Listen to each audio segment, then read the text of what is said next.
Olá, esse vídeo ele trata sobre algumas implicações que o burnout pode ter para a empresa onde você trabalha.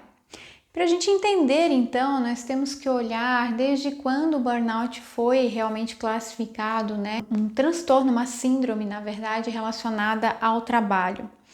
Desde 1º de janeiro desse ano de 1922, então o burnout ele vem caracterizado pela OMS, que é a Organização Mundial da Saúde, como um estresse crônico de trabalho que não foi administrado com sucesso. Esse é o texto, que a OMS traz.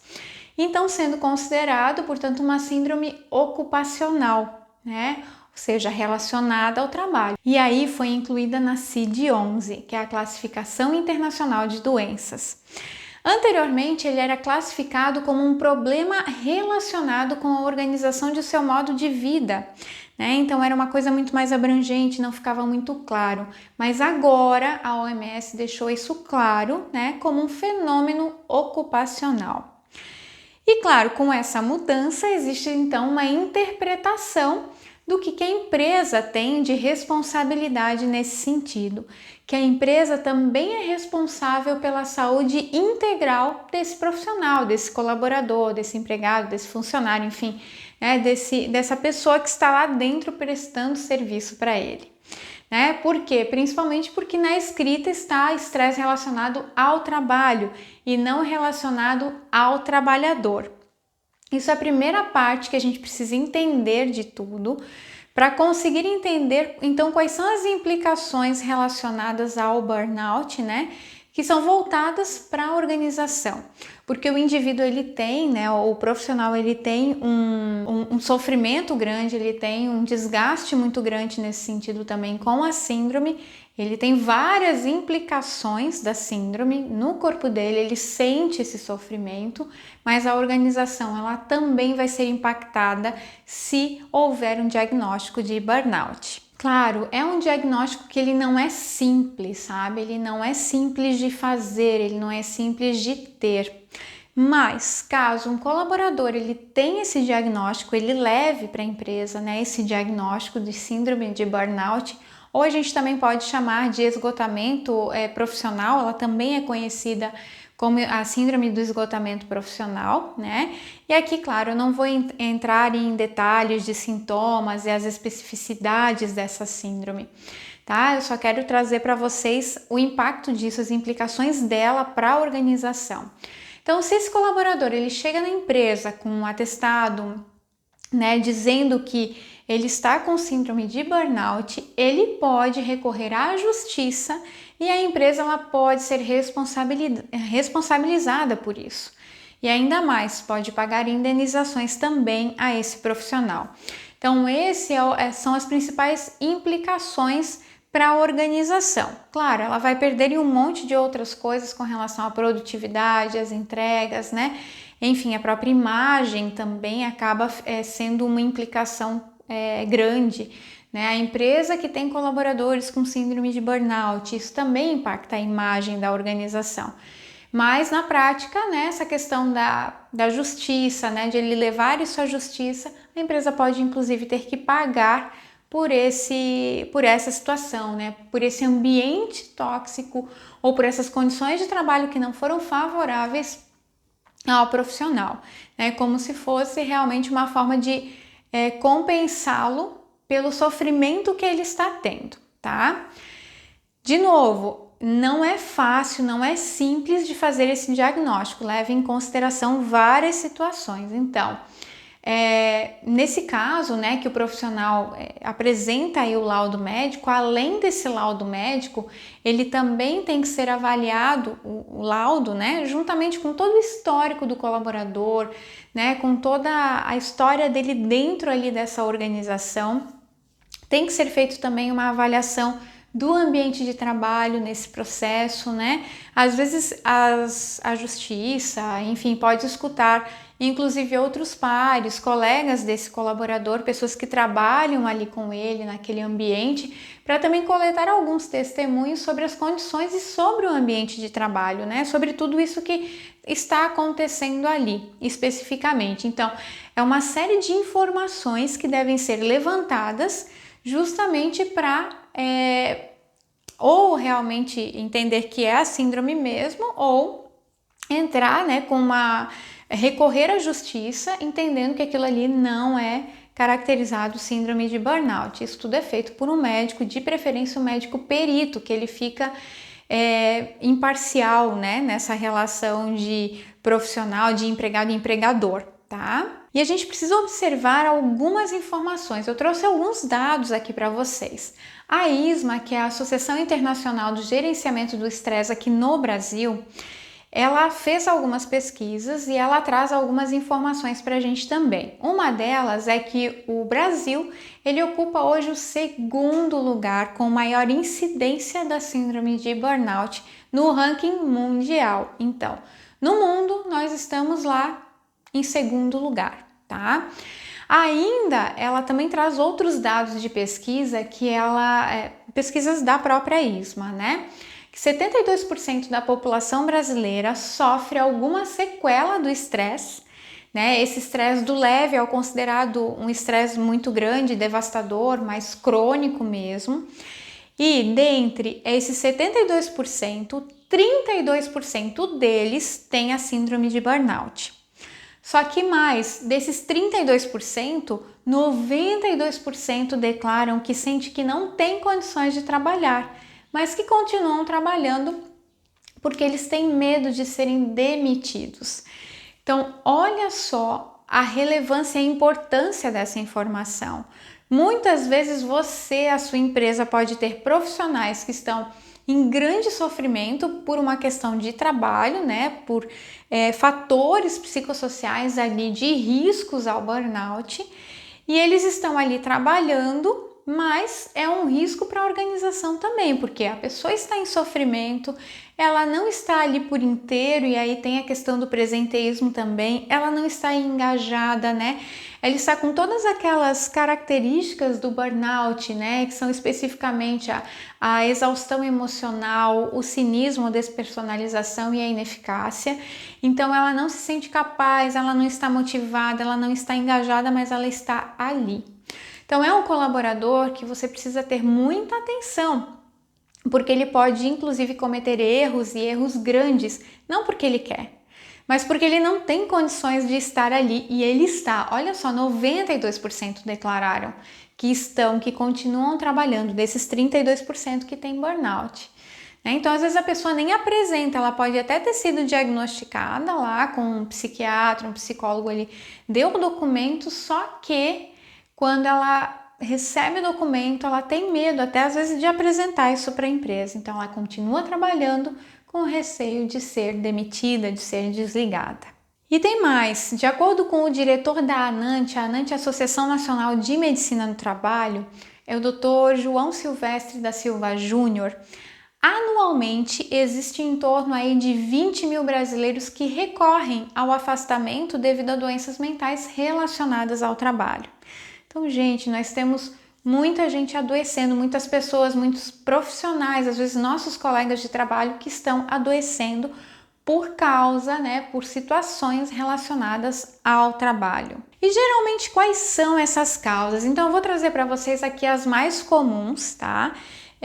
De pesquisas, né, que já foram feitas, que primeiro é a quantidade, o volume de trabalho, então a quantidade de horas trabalhadas, né, a sobrecarga de trabalho também, quantidade e sobrecarga de trabalho, a insegurança no trabalho, né, o profissional tá ali, mas parece que a qualquer momento ele pode ser demitido, ele se sente meio que ameaçado naquele ambiente ali, ele não se sente seguro no trabalho. Falta de apoio nas funções, às vezes ele não tem o treinamento adequado, ele não tem o suporte da gestão adequada, né? Ele não sente que tem pessoas ali que podem apoiá-lo naquilo que ele faz, né? Ele pode ser vítima de assédio moral, assédio sexual. Isso pode também reverter em burnout, né? Isso também pode ser uma das causas do burnout, dependendo aí da situação. Às vezes falta clareza daquilo que ele precisa fazer, do que a pessoa espera dele, do que o gestor espera dele. Ele não sabe exatamente, ele está ali trabalhando, mas às vezes ele faz uma coisa, daqui a pouco e fala para o profissional, para o gestor, aí o gestor diz que não era bem isso que ele queria, que era outra coisa. Então, essa falta de clareza, né, daquilo que ele realmente precisa fazer e do que é esperado dele, também pode ser uma causa de burnout. E também a questão da independência, né? Ou seja, ele não sente que tem autonomia dentro, né, da gestão do seu trabalho. Né? Então, pensando naquilo que é responsabilidade dele, ele não sente que tem autonomia. Tem alguém o tempo todo vigiando, olhando se está fazendo certo, se está fazendo errado. Né? Ele não tem autonomia, ele não se sente, né, com autonomia e também com a confiança do gestor dele.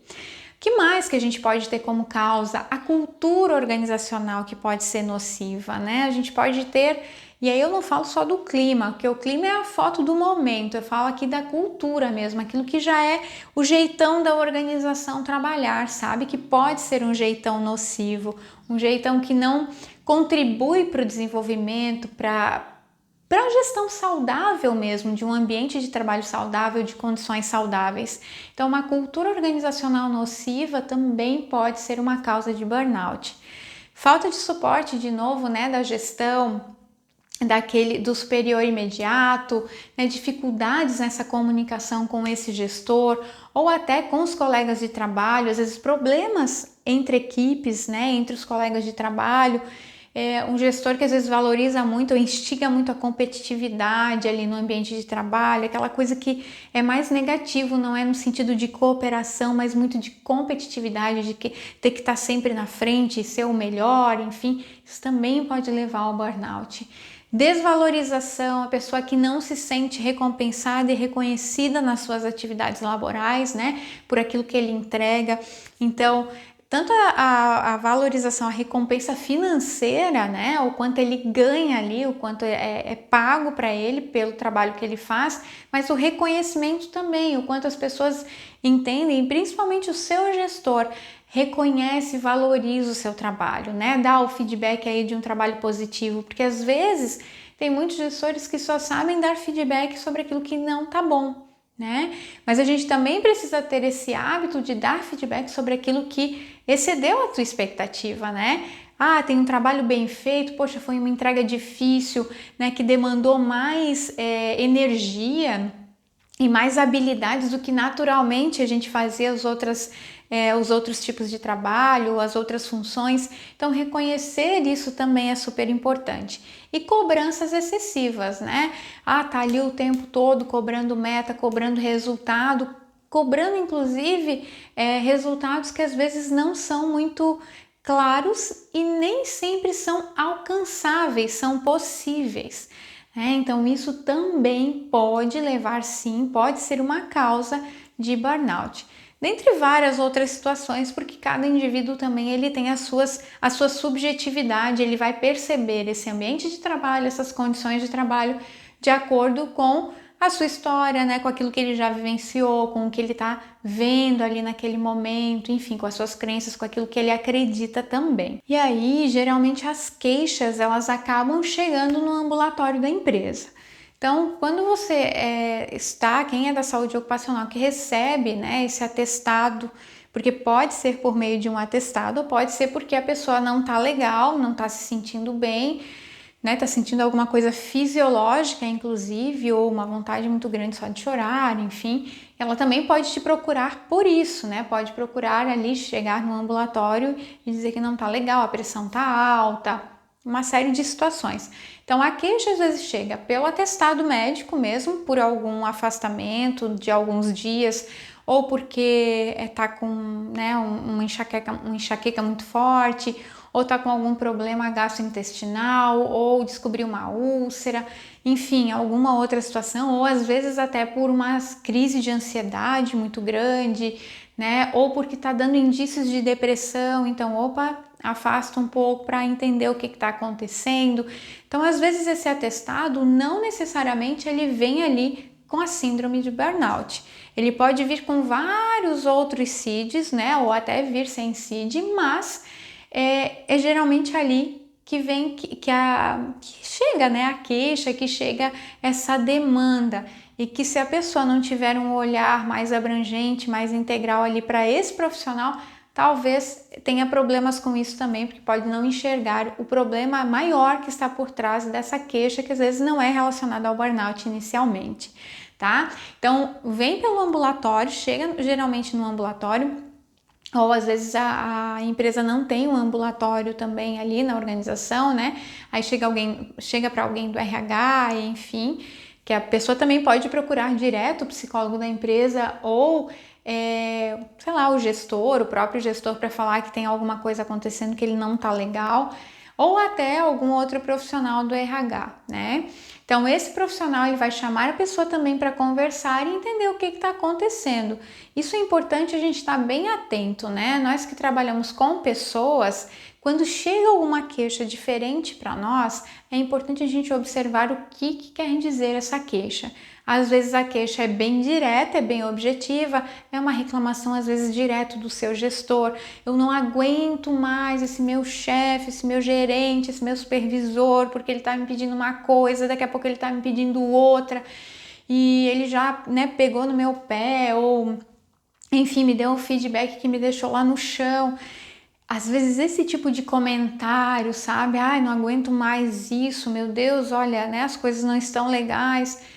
Enfim, isso está me incomodando. Às vezes frases soltas podem ser indícios de que alguma coisa está muito errada e que a pessoa está adoecendo internamente, né?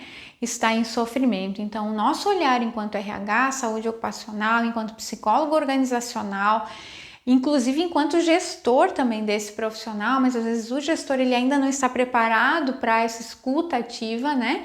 Então esse pessoal do RH que cuida de gente que cuida de gente, da saúde ocupacional, de quem olha para a qualidade de vida, às vezes dentro da sua empresa, que pode estar com esse ouvido um pouco mais treinado e esse olhar um pouco mais apurado também para esse tipo de demanda, né? Daquilo que pode acontecer. Então, quando essas informações elas chegam para o profissional ali de RH ou para o psicólogo organizacional, se chega direto ali, né, no RH, é necessário que a gente encaminhe esse colaborador a um ambulatório, se ele não foi lá ainda, para ele ser avaliado pelo médico da empresa também. Até para tirar qualquer outra possibilidade fisiológica, né? E aí, claro, quando não tem esse médico da empresa, então é necessário fazer um encaminhamento ou a orientação para que o profissional procure ou um psicólogo fora da organização, um psicólogo clínico ou um psiquiatra mesmo, para entender e identificar esse diagnóstico, para realmente saber o que é isso. É burnout? Não, não é. É outro tipo de problema, é depressão, é um transtorno de ansiedade, é realmente qualquer outra situação que não seja burnout. Enfim, o médico vai identificar, o psicólogo vai fazer essa avaliação também, tá? Mas caso haja suspeita de burnout, o psicólogo ou o psiquiatra externo à empresa, né, aquele profissional que não está ali dentro da organização, ele pode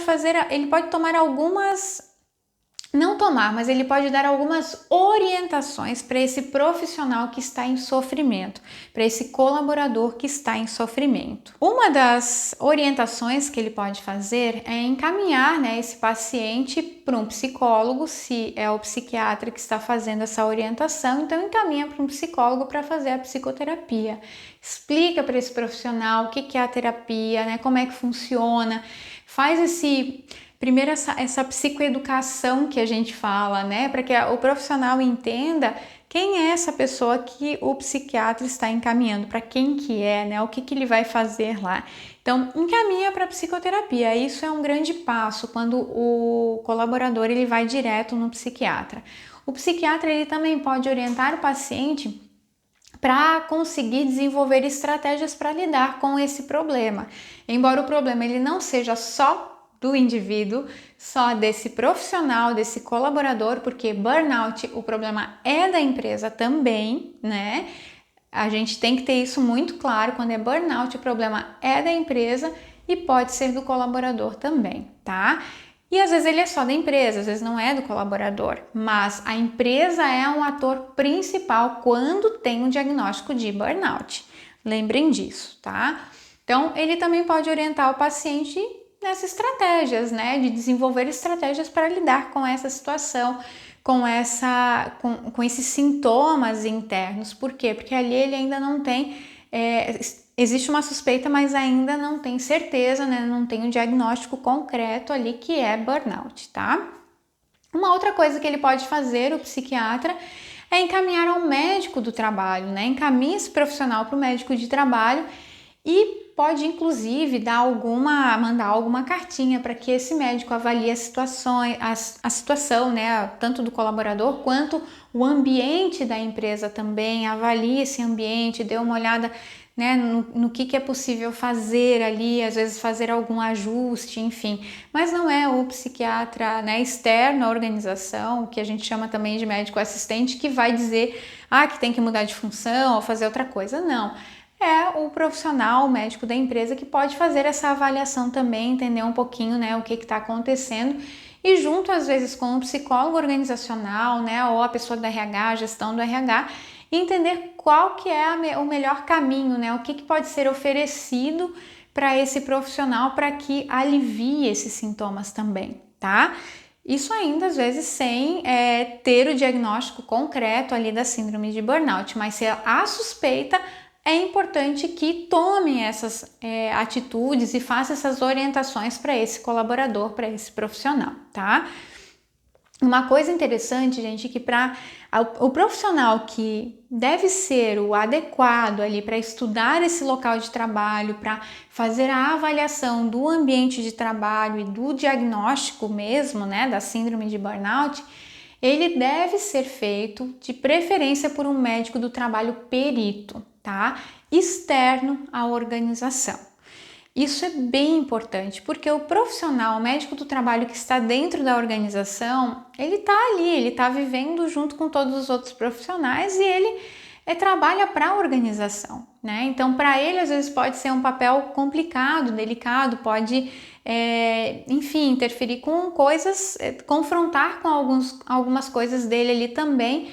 E essa avaliação não ficar de uma forma mais isenta de julgamento, no sentido de mais imparcial, né? Então, o médico do trabalho, perito, ele fará, né, essa avaliação de uma forma mais imparcial, onde os resultados aí são os resultados mais justos, talvez, que a gente entenda assim para a organização e para o colaborador, né? Então, ele faz toda essa avaliação do local de trabalho, né? Então, lembrando, médico do trabalho perito, né? E não exatamente fazer esse estudo do local de trabalho e a avaliação desse diagnóstico pelo médico do trabalho dentro da organização, né? A avaliação dele pode ser influenciada por algumas outras coisas, porque ele já está naquele ambiente de trabalho ali, tá? E aí, claro, você pode pensar assim, poxa, mas a empresa só vai olhar para isso quando for acionada judicialmente, né? Então, existe às vezes essa crença nossa de que a empresa só vai olhar isso quando for acionada judicialmente. E pode ser sim que algumas empresas só olhem para isso quando são acionadas judicialmente, que é bem naquele sentido da reatividade, né?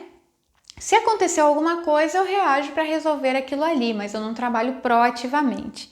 E aqui o convite é o contrário. Hoje vocês podem ter certeza, já existem muitas empresas que estão à frente, que estão fazendo promoções, né, promovendo ações e programas que realmente previnam os transtornos mentais, que previnam o burnout, né, que promovam a saúde mental como um todo e principalmente que promovam um ambiente de trabalho mais saudável, condições de trabalho mais saudáveis também. Tá? Mas como nós já vimos, essa síndrome ela é desenvolvida por fatores psicossociais relacionados ao trabalho, né? Então, a gente realmente precisa estar atento, a gente, organização, né? Precisa estar atento a isso. Então, tem muitas empresas que estão olhando para isso, sim, porque mais do que nunca agora, né, com essa questão da OMS formalizando isso como uma doença, um fenômeno ocupacional, uma síndrome ocupacional, as empresas precisam se mexer. A gente não pode deixar um ambiente de trabalho doentio, né, para o nosso colaborador. A gente precisa começar a trabalhar nisso, nem que seja pela dor, assim, porque no final das contas, quem vai pagar a conta disso financeira é a empresa. Né? A conta emocional é o colaborador, mas a conta financeira pode ser a empresa. E o colaborador também, às vezes, porque precisa investir em tratamentos, enfim, em algumas estratégias que custam para ele alguma coisa também, né? Gente, a saúde mental ela nunca esteve tão em alta depois do início da pandemia. A gente sabe que a pandemia foi um movimento, né, que fez com que as empresas começassem a olhar para isso de uma forma mais séria, né? As organizações elas se viram despreparadas emocionalmente quando tudo isso começou, né? Precisaram se adaptar a muitas mudanças em um curto espaço de tempo, de uma forma muito rápida, sem tempo para treinar as pessoas para isso. Porque não é assim, quando a gente fala a empresa teve que mudar, quem está dentro da empresa, quem que muda, na verdade? É o colaborador, né? São os nossos profissionais, são os nossos gestores, são né, o nosso chão de fábrica, a nossa linha de frente, os nossos atendimentos, os nossos processos, mas quem muda toda essa parte são as pessoas, né? Então tudo teve que mudar e se adaptar muito rápido e a empresa não teve tempo de treinar essas pessoas para isso. Né? A gente não foi avisado com antecedência, né, que viria uma pandemia, que viria da forma como veio, na proporção como veio. E claro, isso vai ter um custo muito grande. Então, assim, depois que passa essa avalanche, né, onde as pessoas tinham que responder rapidamente às situações que estavam acontecendo, elas tinham que dar algum resultado, prontamente tiveram que adequar algumas coisas, que adequar o seu trabalho, que adequar inclusive coisas fora do trabalho, né? Não fora do trabalho, claro, fora do trabalho também porque as escolas pararam, né? O filho não tinha mais como ir para a escola, ninguém sabia o que ia acontecer, como que ia acontecer isso. Aí veio a conta com o adoecimento mental. A gente tem várias pesquisas aí mostrando o quanto cresceu, né? Os casos de principalmente a ansiedade, e claro, por consequência a depressão também. E o burnout ele não ficou para trás, né? Então, tudo isso acabou colaborando para o crescimento dos índices que a gente vê hoje e os afastamentos também, né? Por alguma doença, algum transtorno relacionado à nossa mente, à nossa saúde mental. Então isso foi assim uma avalanche de coisas e o preço veio e a gente ainda está percebendo, né, reflexos disso também. Então a empresa não pode mais estar com os olhos vendados para isso, a gente precisa tirar essa venda e foi tirado. Né? O que a gente não pode é tapar os nossos olhos novamente, né? Fazer de conta que agora isso passou e tá todo mundo agora bem e a gente vai seguindo em frente, porque a gente vai ainda viver resquícios disso. E aí nós também vamos ver, e muitas empresas estão sentindo realmente o custo disso, né? Os desdobramentos desses adoecimentos no dia a dia, né? No decorrer ali da vida como ela é, né? No dia a dia mesmo, sabe? Nas rotinas, nas atividades diárias ali dentro da organização. Então não dá mais para fazer de conta que isso não existe, né? Então por isso muitas empresas já despertaram para esse olhar e realmente estão vendo, estão lidando e considerando a saúde mental muito importante e aí, claro, atuando proativamente nesse tema. E claro, aqui eu trago de novo, né, o teu papel enquanto gestor, o teu papel enquanto gestor de pessoas ou responsável pela saúde ocupacional, psicólogo organizacional, né, o analista de RH, o assistente de RH, enfim, o profissional de RH que às vezes é focado na qualidade de vida, né? Qual que é esse papel, né? Justamente agir de uma maneira proativa. Então, de novo, às vezes somos nós que estamos lá olhando para essas pessoas que vamos dar o primeiro passo, né? Que vamos sensibilizar principalmente a alta direção, começar a trabalhar isso com as nossas lideranças, né? Com quem está ali no dia a dia com as equipes, ouvindo as equipes também, entendendo o que está acontecendo, né? Ou observando o movimento, as interações que elas fazem ali, o que as pessoas da equipe vêm trazendo no dia a dia.